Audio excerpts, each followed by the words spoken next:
بسم الله الرحمن الرحیم. د ام پی نیوز خوږو او درنو کتونکو ستاسو ورور شهاب خان تاسو ته په خپل پروګرام کې هرکلی وای. قدرمنو کتونکو څنګه چې تاسو ته پته ده چې د کرونا وایرس په شکل کې چې دا کومه وبا راغلې ده یقینا چې پوره دنیا ته متاثره شوې ده. که تاسو وګورئ موږ به د خپل تحصیلي ریکورډ خبره وکړو چې په دې کې چې کم د دې وبا د وجې هغه خلک متاثره شوي نو سیاسي او سماجي مشران چې دي په هغې کې ډېر ښه کردار ادا کړی دی او د خپل وس مطابق د خلکو سره چې دی هلې ځلې کړي دي او د خلکو هغه خدمت یې کړی دی. چونکې د دې وبا د وجې نه تعلیم ته هم انتهایي نقصان ورسېدو چې څومره هم دا وختي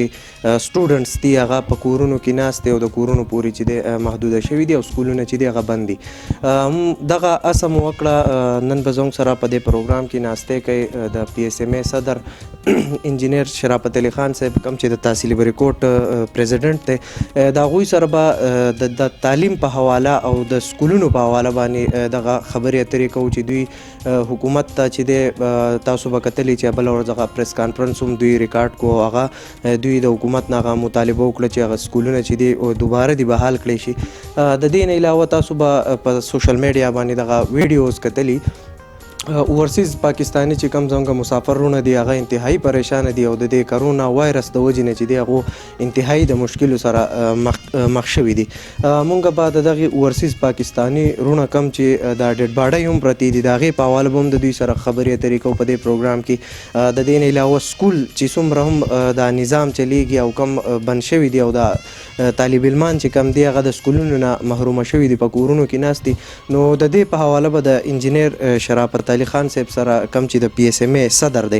د تحصیلي ریکورډ د هغوی سره به په دې پروګرام کې خبرې اترې کوو. انجینیر صاحب تاسو ته په خپل پروګرام کې هرکلی او په خیر راغلی. شهاب خان اول خو ستاسو او ستاسو د ام پی نیوز د ټول ټیم ډېر زیات مشکور یم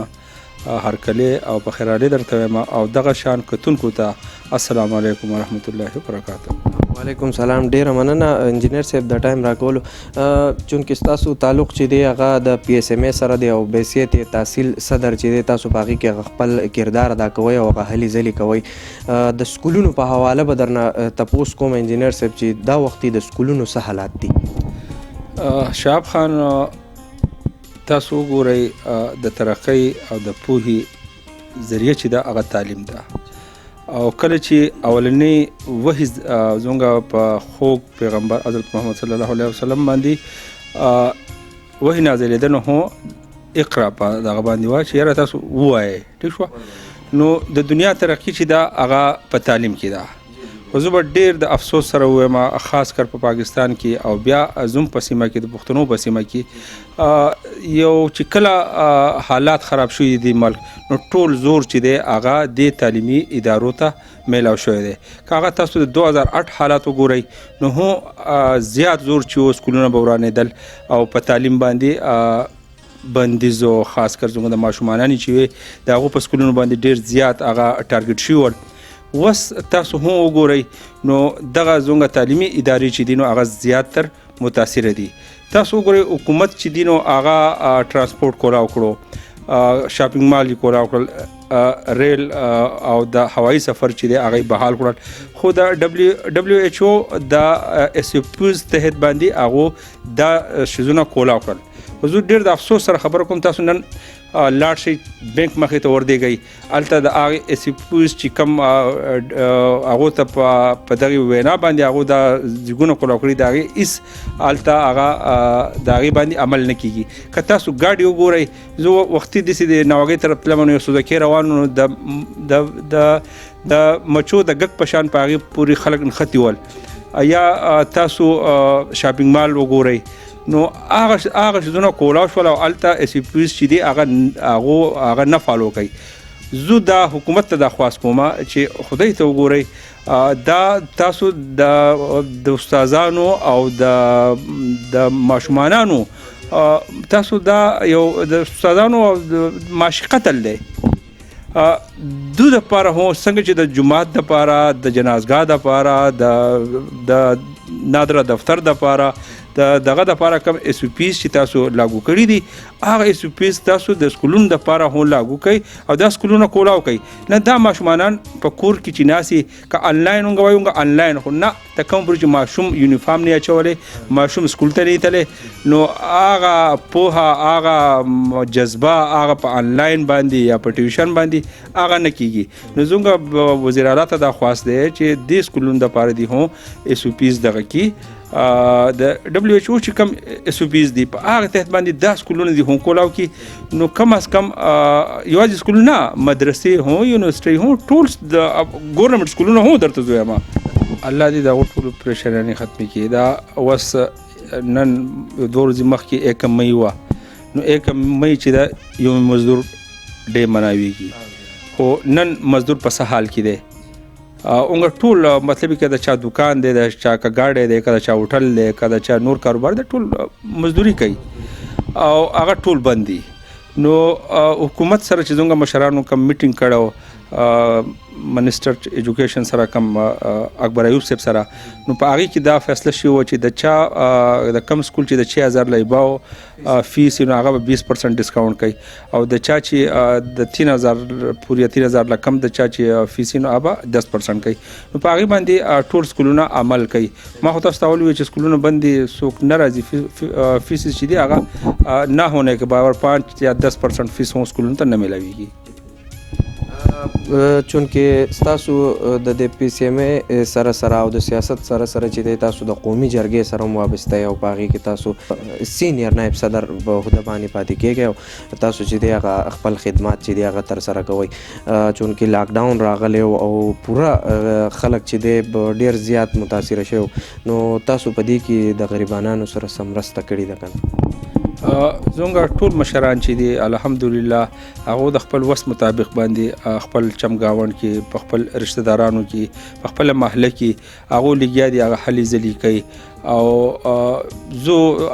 عوامو ته هم دا هغې عوام چې کم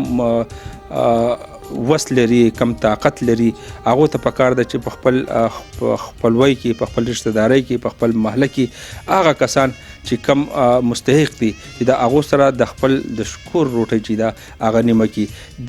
دا وخت چې دی دا وخت دا ډېر ګران وخت دی او زه به دا وایم چې په 2008 کې چې کله موږ آی ډي پي شول نو زه سره د پورې د سمې خلکو چې کومه قرباني ورکړې وه زه دا وایم چې هغې قربانۍ ته دې وګوري او زموږ د پښتنو وروڼو ته ټول ته پکار ده چې څوک صاحب حیثیت خلک دي چې د هغو د خپل وس مطابق د خپلو چمګاوند سره د خپلو وروڼو سره د خپلو رشتہ دارانو سره څونه ښه کېږي چې وکړي تاسو ته به جي پته یې چې په د نن سبا د څو ورځو نه په سوشل میډیا باندې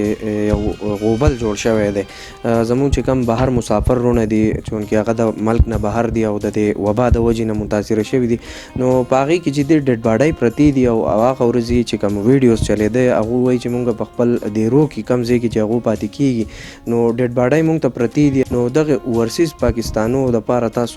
ستاسو څه نظر دی څه ذهن دی شهاب خان حکومتونه ډېر تلي راغلي دي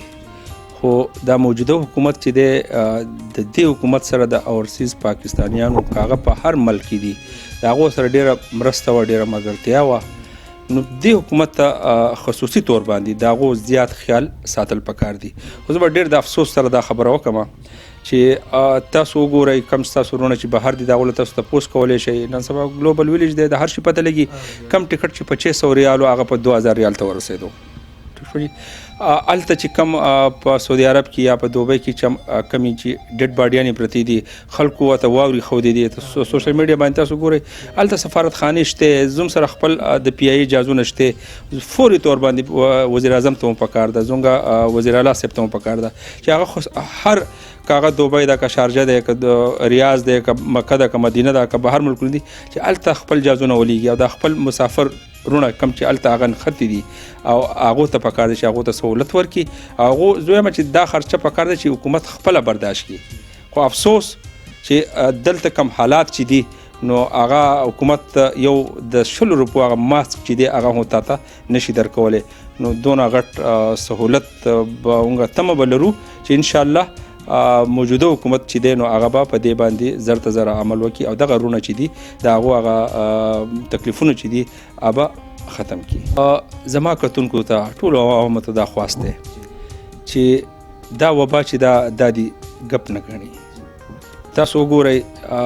د ډېر د نن لا په 13-14 تاریخ مارچ باندې تاسو وګورئ زما په خیال چې 30-32 کیسونه په ملک کې ښکاره شوي ول، نن هغه 65-70 هزار ته ورسېدل او دا د دې له هم سیوا دي. خو افسوس چې لازم سره هغه سهولتونه د ټیسټ نشته چېرته دغه سهولتونه په هر ضلع کې یا په هر تحصیل په سطح باندې وشول نو دا به لکاو ته دا خبره به ورسي لکاو ته نو ګپ دې نه ګڼي. او څنګه چې ته پکار ده چې اونګه د WHO چې کوم احتیاطي تدابیر دي چې په هغې باندې اونګه عمل وکړو او سره څنګه چې ما مخکې ووې چې اونګه خپل چم ګاونډ کې کم چې غریبانان دي کم چې مستحق دي چې د هغو سره لاس اخلاص وکړو. हमारी वीडियोस को लाइक करें, शेयर करें और YouTube पर सब्सक्राइब करके बेल आइकन को प्रेस करें.